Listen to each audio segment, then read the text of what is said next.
This is for entertainment purposes only. This short story is only for people over the age of 18. Ever since I became a paid superhero for the Super Security Society, there hasn't been a week that I haven't had some chaos going on.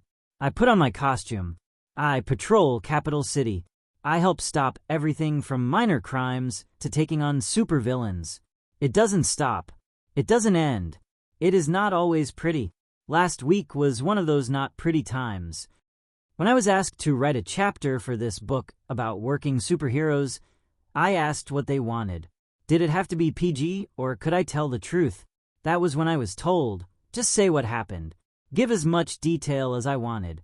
Talk about myself, what I saw, what I felt, and anything I wanted.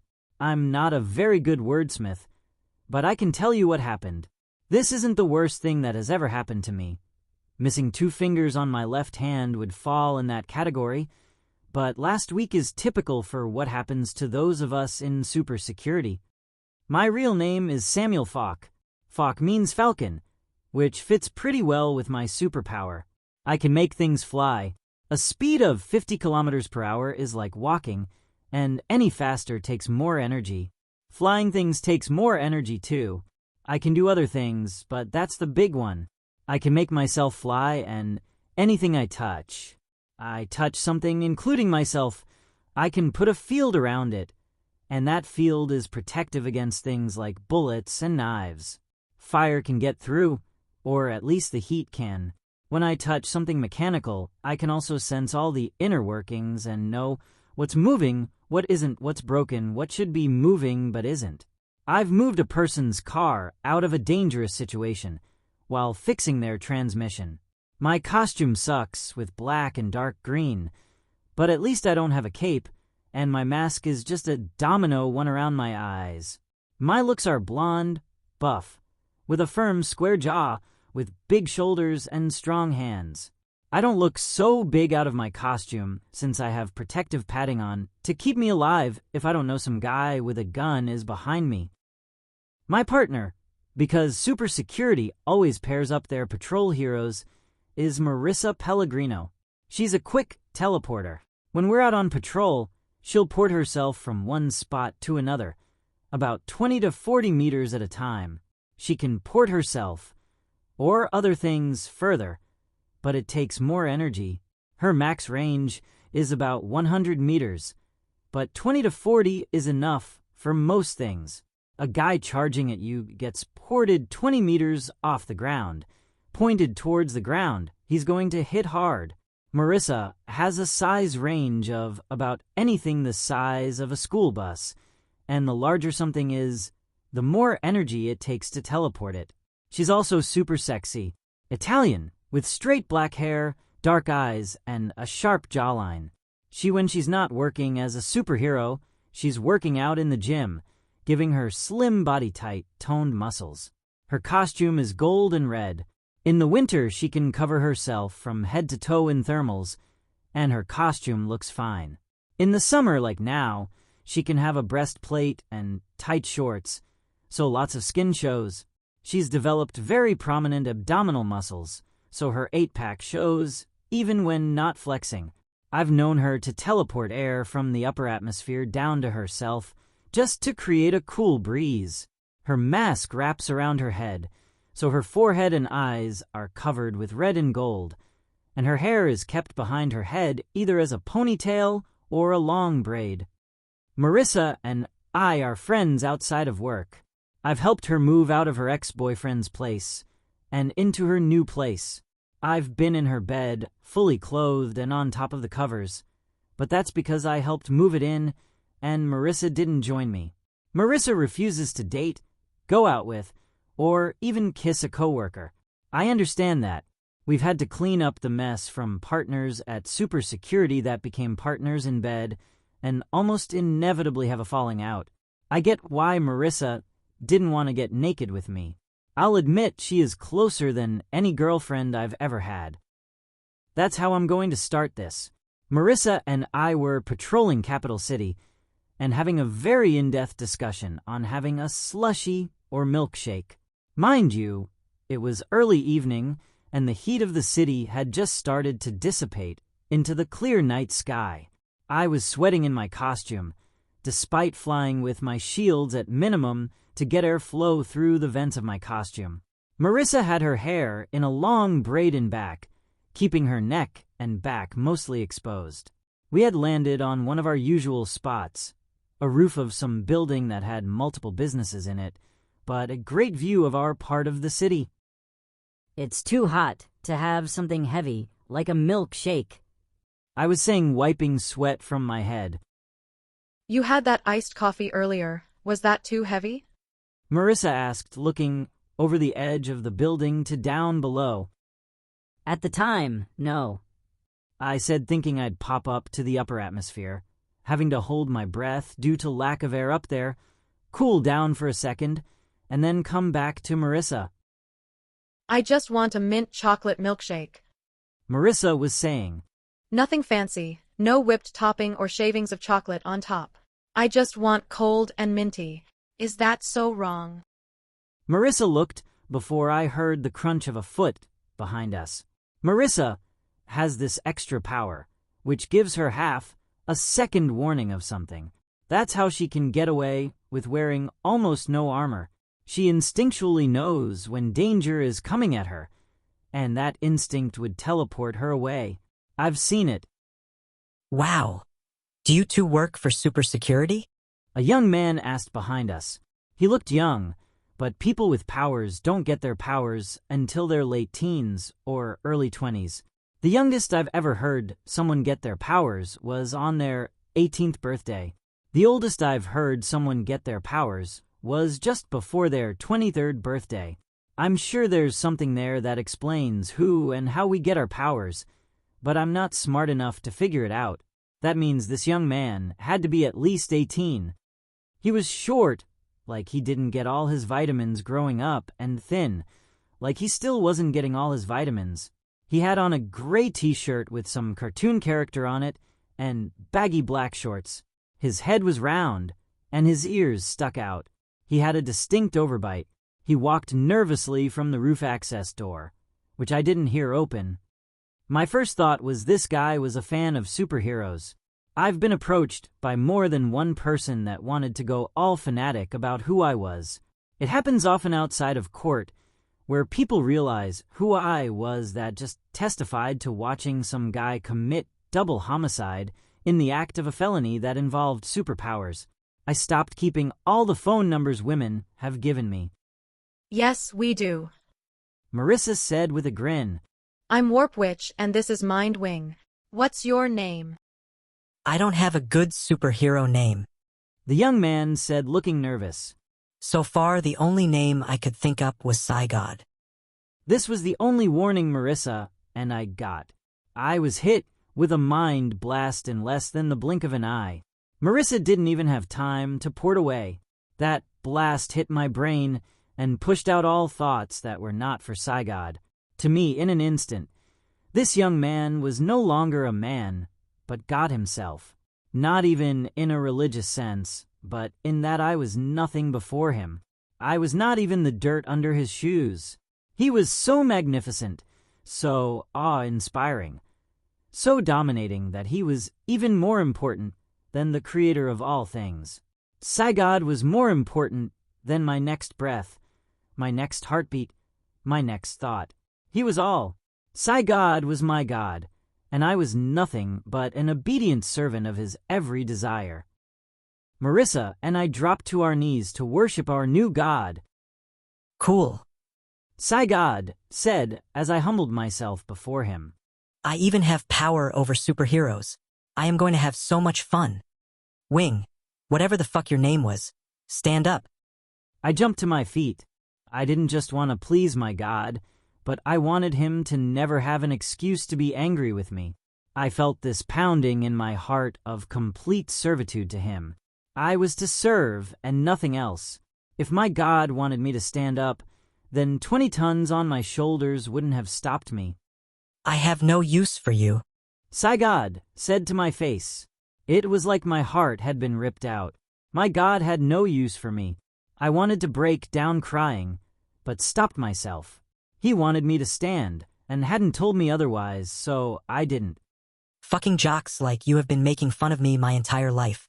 You'll never have an erection again, and will never shoot your load again, ever.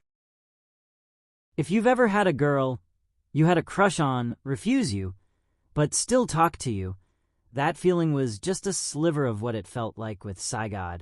He was talking to me, telling me things, and I would take in every word, every gesture, every eye blink, and feel as if nothing in my life, including my life, was as important as even the twitch of his finger. Those orders, those commands, those commandments became something I would tattoo to my chest and proudly proclaim to the world that I worshipped Saigad, and these are his desires. Fuck off to the highest point in the city until morning or whatever. Saigad spoke, and I was away. I flew fast. I flew faster than I'd ever flown before. I did look back at Saigad, just in case he wanted me back, with a wave. I saw Marissa was feeling up Saigad's body. She was rubbing her breastplate against his chest. She wrapped one leg around his magnificent body. I claim mind control for not being able to go back and save Marissa from him. At that time, my only thought was that I hoped Marissa pleased Saigad in every way possible. The Klondike Building is the tallest building in Capital City. The blinking red beacon is the tallest point in the 8 surrounding counties. I went there and sat down on the beacon and faced east. I was waiting for the rising sun. My earpiece came alive. Mind Wing, what are you doing out of your sector? One of the directors asked. I was honest. My god told me to come to the highest point in the city and wait for morning. I answered, feeling a rush at referring to Saigad as my god. There was a pause before the director asked, Would Warp Witch be with your god right now? I hope so, I said, thinking about her body pleasing his. There was mumbling, and then nothing from my earpiece. A fellow superhero from Super Security flew past me. I waved at him, and he waved back. Then he was talking on his earpiece. No one else got close. I saw some things from where I sat. A convergence of superheroes on the building where I met my god. Then there were several male superheroes that flew, ran, swung, or just jetted off. Some guys started punching each other hard enough to be heard from hundreds of feet up. Some guys flew into the distant mountains, over and over again. Lightning was called down from open sky, hitting multiple superheroes at once. There were male screams that made it up to me. I didn't care as much as I had. If Saigad wanted them to do whatever to themselves or each other, then it is not my place to question his will. Morning came with the gentle golden shafts of light peeking over the distant horizon. I flew fast back to the last place I knew Saigad to be. Why was I doing this? I hoped that he had something for me to do, even if he just told me to fuck off. Then I would do so gladly, at his command. The roof access was littered with discarded superhero costumes. My brief glance at them, I think they were all female costumes. I went down, looking for wherever Saigad was. I found him on the 3rd floor. A mattress company had a showroom, and all of the mattresses were filling the floor. Filling those mattresses were women. You could tell the superheroines because most still had their masks on, and their bodies were perfect with the size of their breasts and the development of their muscles. A few still had on their boots, but most were naked, save their masks. All of the women were having sex, or had sex, and were passed out on the mattresses. I found Saigad on the only elevated California king mattress. 6 women were with him, all naked, undulating, and sleepily trying to touch Saigad. One of them was Marissa, drenched in sweat, hair coming undone from her braid and sticking to her body. She took no notice of me as she lustfully stroked Saigad's leg and clearly wanted more. She was mixed in with other women, begging to be closer, to touch more, to be in physical contact with our god. One woman, Huge Crush, looked at me with desperate eyes. Huge Crush's real name is Irene, And no, I'm not giving out her last name. And she's been the sexual fantasy of many young men and not so young men. Blonde hair, crystal blue eyes, a firm body, large breasts, and she just exudes sexiness. I've seen her lift a bridge before. She could easily have thrown every woman on that bed off to have Saigod for herself. I wondered why she didn't when I saw that as much as she seemed to want Saigod. Who wouldn't? She was pleasuring and being pleasured by another female hero named Winter Eater, a heat-based heroine. I didn't know it at the time, but Saigod had turned all the women bisexual, and when not pleasing him, they were to please each other. Saigod was asleep on the bed. It is weird to realize that your god has to sleep, or even sleeps.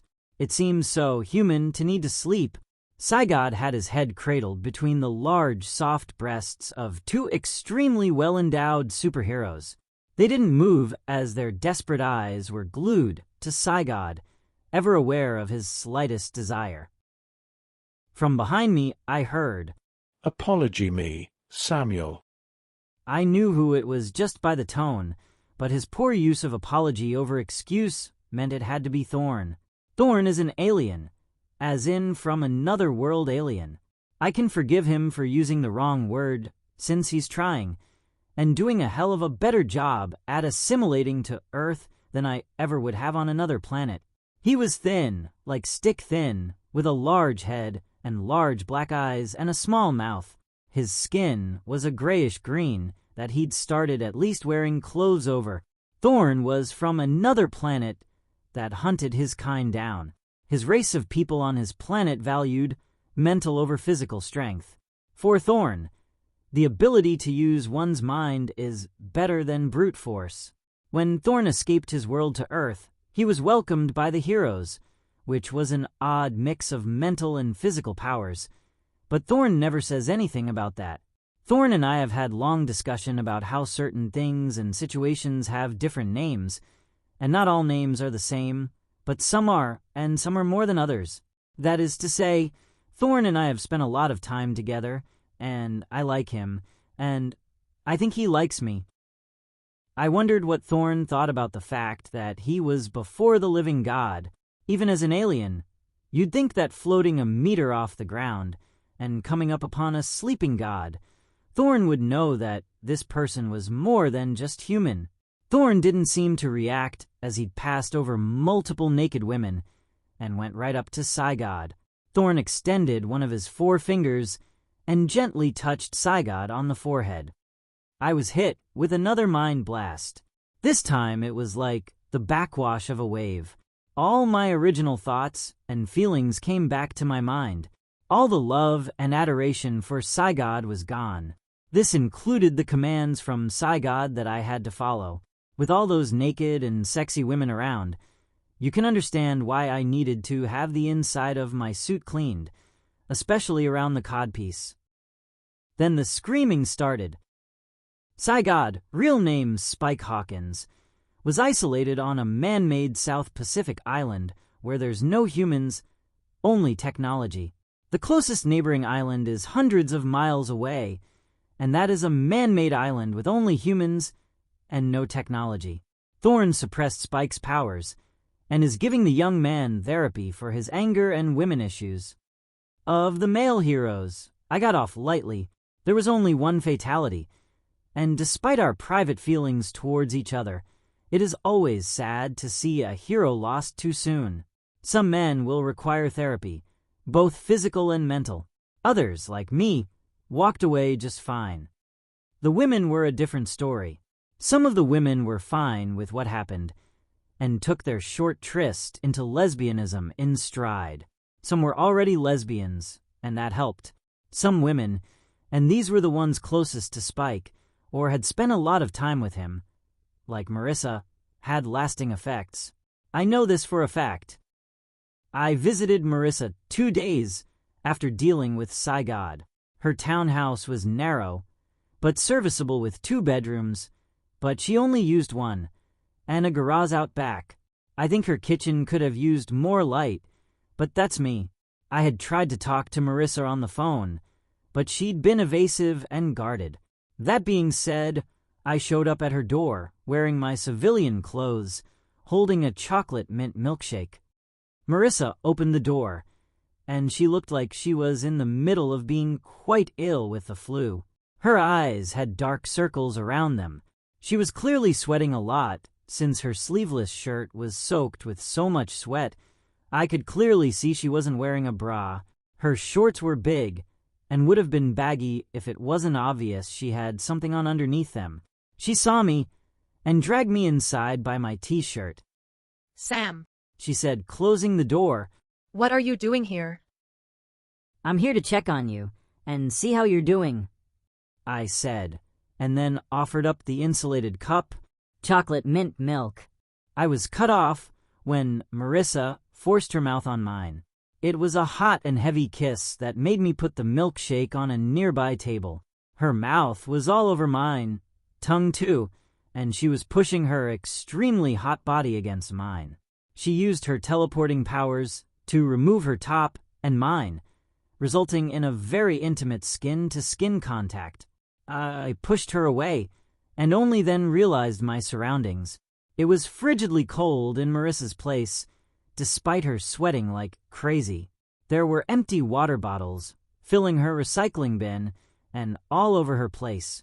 The bulky thing she had on under her shorts was an adult diaper. I can't help myself. Marissa said as she teleported away the rest of our clothes. There was an immediate river of sexual desire running down her legs. I need to have sex with a real man. Nothing else is doing it for me. Marissa, I said, and then I looked into her eyes. I didn't know it at the time, but some of Psygod's powers had been imposed upon Marissa. She'd been with Spike the longest. She'd been around him with every brain blast he sent out. Marissa had not only absorbed some of Psygod's powers, but the commands he'd given to other women were far slower to dissipate from her mind. I didn't know all this at the time.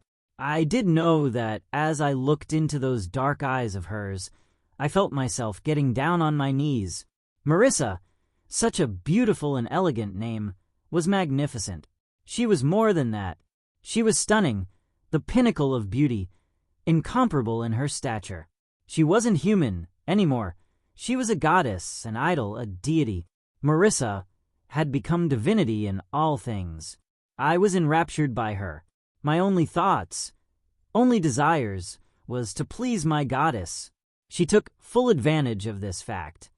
We were teleported to her bedroom, and I proceeded to pleasure my goddess. I'm not sure how long we were at it. I didn't care either. I would have pleasured and pleased my goddess's body endlessly. With my powers, I can feel the inside of an engine, but I can also feel inside a human. I don't normally do things to humans, since everything is so complicated when it comes to biology. I do know where a woman's pleasure center is, and can pleasure her both with my powers and body. This was the first of many multiple orgasms I gave my goddess. I know that it was getting dark when, after a long leg-shaking orgasm, I asked if she wanted me to stop. I was commanded to keep going and never stop. I pulled up deep reserves of strength to keep going at my goddess, pleasuring and pleasing her. Even when she passed out and was unable to tell me to do anything, I was still following her last command to keep going and never stop. When she finally woke up, long after sunrise, she still didn't want me to stop, only change positions. I've stayed awake for 72 hours one time. I think I beat that record. I'm not sure. I just remember my goddess having passed out again, and Thorn shows up. My tongue was busy, but I saw him float into the room. He might have said something, but I had thighs on either side of my head, and things were quite muffled. A touch to my head by Thorn's long fingers, and my mind shut down. Things were back to normal, as far as you know. I'll let it remain a question hanging in the air of what happened to Marissa and myself. Did we remain partners in justice, but friends outside of work? Did we become partners in a more intimate way? Do I still fall to my knees and call her goddess? What happened to Marissa and I is not the point of this story. The point of this is to explain to people, those of us with superpowers are just different. That's not a bad thing. Can you imagine if a squad of firefighters went up against Saigod? What would the police have done? Those of us that have chosen to be part of the super security society do so because we are different, not because we have powers, but because we can deal with problems outside the scope of powerless people. I know of 6 different heroes that don't have powers, and yet they will risk their lives for people they don't know, taking on impossible odds, and doing things normal people would never consider doing. I want to finish up my chapter by saying, we are all human, except for Thorn, but excuse him. We all have hopes, dreams, desires, and then there's the superpowered people. At the end of the day, after dealing with armed punks trying to steal a car or supervillains plotting to destroy and remake the universe, I am an ordinary person. I contemplate slushy versus milkshakes. I shake my head at my losing baseball team. My car gets flat tires too. I run out of coffee creamer.